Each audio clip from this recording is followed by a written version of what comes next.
Hi everyone, I'm Kelly O'Horo, and this is Adaptable, Behavior Explained. Hi everybody, thanks for tuning in. Today we're going to talk about stress and the impact that the adverse childhood experiences we have gone through in our life, how that accumulation effect of stress builds up and negatively can impact our body systems, and how that our stress levels over time are not meant to be really heightened, and cortisol and our adrenal response are meant to be temporary. And when we have things that happen in our story that create prolonged levels of stress in our body, it takes its toll.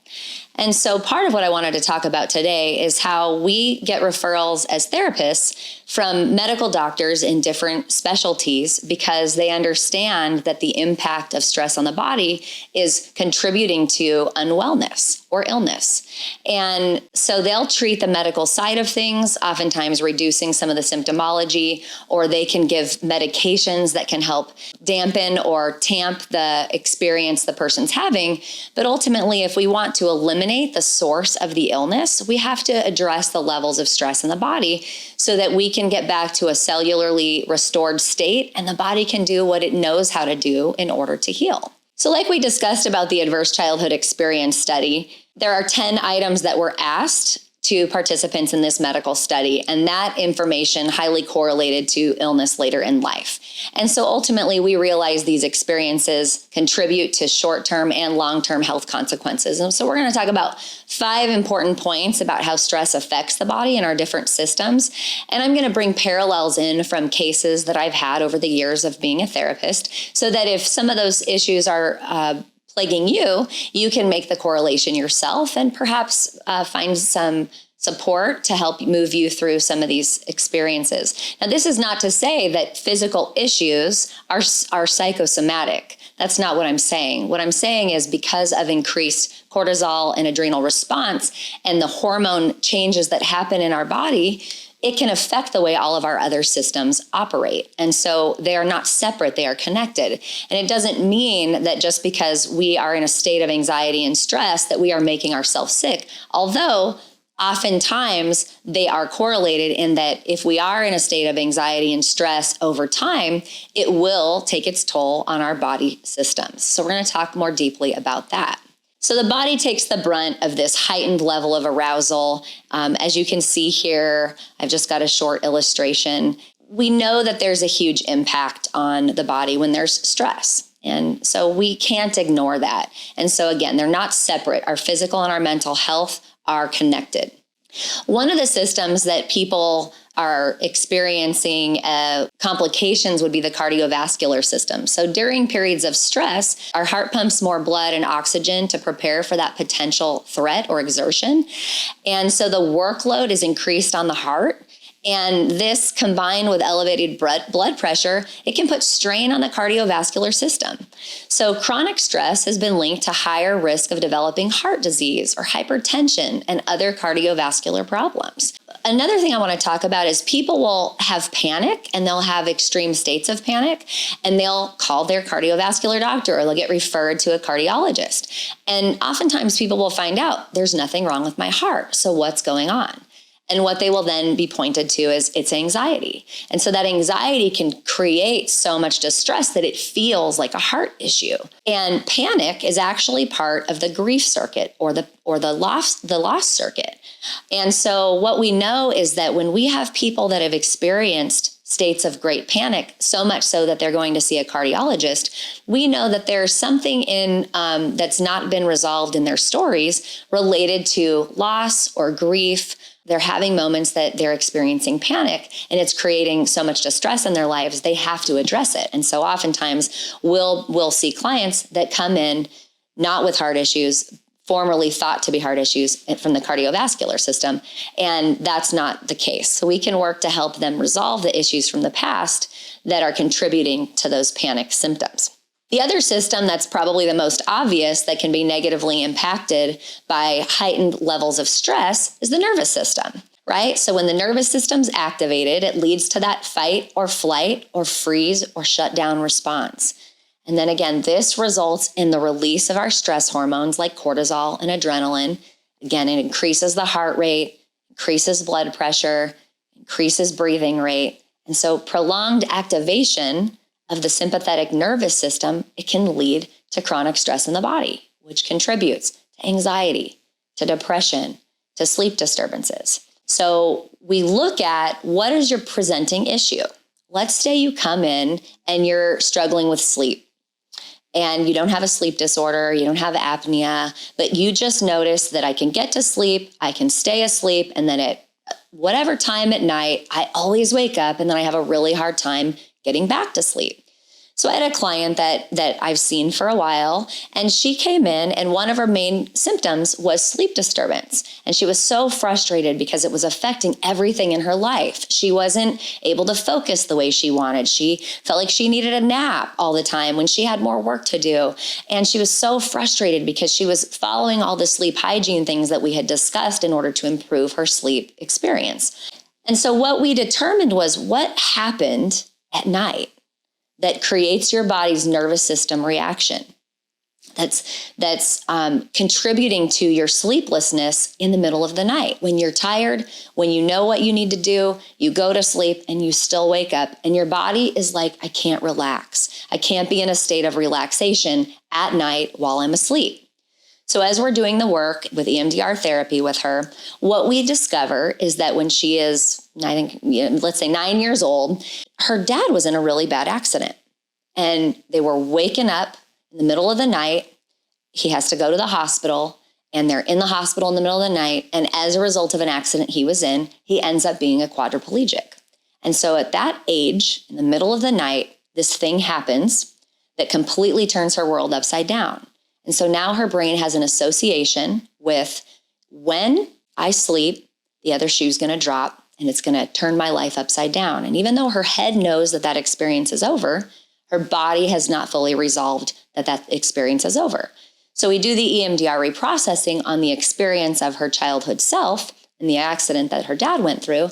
And she ends up being able to sleep more soundly because her body is in a state of relax and calm and distress. So when our nervous system, again, was in a constant state of threat, and the reminders in her stimulus at night are, this is the time when the bad thing happened. And even though there's not any current threat, her body acts as if. So again, we take the present symptoms and we recognize that these systems are negatively impacted from prolonged states of stress in the body. Another system that's really often seen in our practice is related to the immune system. So people will come in, they'll be referred to us by their primary care doctors, their naturopathic doctors, because they have an immune system issue. So stress can suppress the immune system, which makes the body more susceptible to infections and illnesses. Again, cortisol, the primary stress hormone, it decreases the production of the immune cells, which leads to the weakened immune system. So this is why individuals under chronic stress may experience more frequent illnesses and longer recovery times. The thing that we know is that people who have had a lot of experiences of distress in their stories and in their bodies from their history oftentimes have more autoimmune issues. And so even though the issue is medical, the state of stress in the body contributes to the frequency of illness. So how many of you know someone who says, yeah, I was doing really good, but then my husband lost his job, and then all of a sudden my Lyme's started to kick up. Or I ended up with a reactivity from my Hashimoto's, and now my thyroid is all messed up again and it's not responding well. And so autoimmune issues are really a factor from prolonged state of stress, and our bodies are just so tired. And so when we can get the body to a better state of homeostasis, when we address the unresolved stress in the body, our immune systems can settle down and our ability to fight off illness and disease improves, and we end up sick. We end up sick less frequently. We end up not having to work so hard to fight the things that are occurring in our bodies that are related to stress, and we all have. The other system that we see a lot of referrals for is the digestive system. So gastroenterologists will send their clients over to us or their patients over to us because they recognize that they've got issues with IBS or stomach cramps or indigestion or, other gastro-related issues. And they recognize that because 90% of the neurotransmitters are located in our gut, they can treat symptoms, but they can't necessarily alleviate the problem. So they will send their clients over to us so that we can address the unresolved distress from their stories again and help to get the digestive system able to settle down. So when stress disrupts the normal functioning of the digestive system, the body diverts blood away from the digestive tract to the muscles and the brain, leading a decreased digestion and absorption of nutrients. And so again, these gastroenterological issues, such as indigestion and cramps and IBS, are absolutely attributed to prolonged stress in the body. And so when we work together, addressing the unresolved distress in the body, we get a massive decrease in the gastro symptoms. And so there's hope that you can do something that empowers you to make changes related to some of these issues. And it's not that we want to only do mental health work and EMDR therapy. We want to work together with medical providers so that we can collaboratively work on the distress in the body.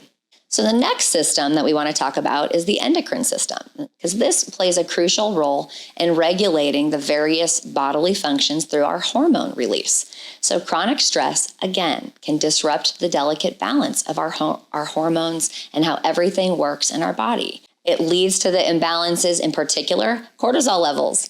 Are we getting a theme here? Stress, cortisol can negatively impact the body, right? So those cortisol levels remaining elevated during prolonged stress affects metabolism, affects blood sugar levels, affects weight gain, difficulty to lose weight. Again, back to the thyroid issue because of our endocrine system. So when we have any of those medical issues, we really want to look to our bodies. What state of stress have you been in, and what causes or what happened to you that caused that prolonged state of stress? And we can work to resolve those in therapy with EMDR therapy, and we can help to create more balance in the system.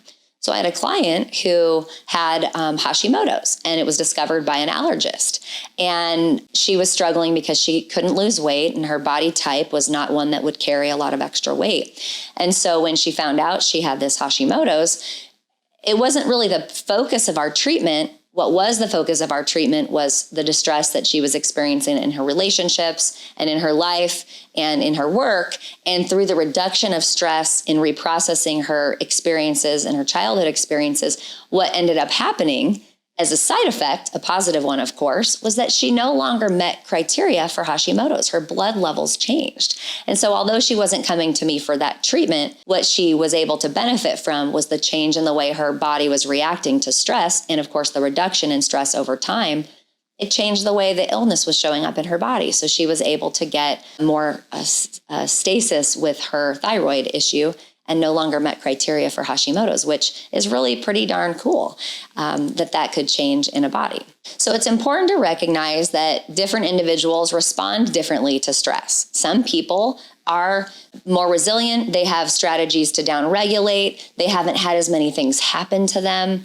And so the way bodies manage and regulate stress, of course, is different from person to person. However, we do know that chronic and unmanaged stress over time is generally associated with higher risks of developing physical and mental health problems.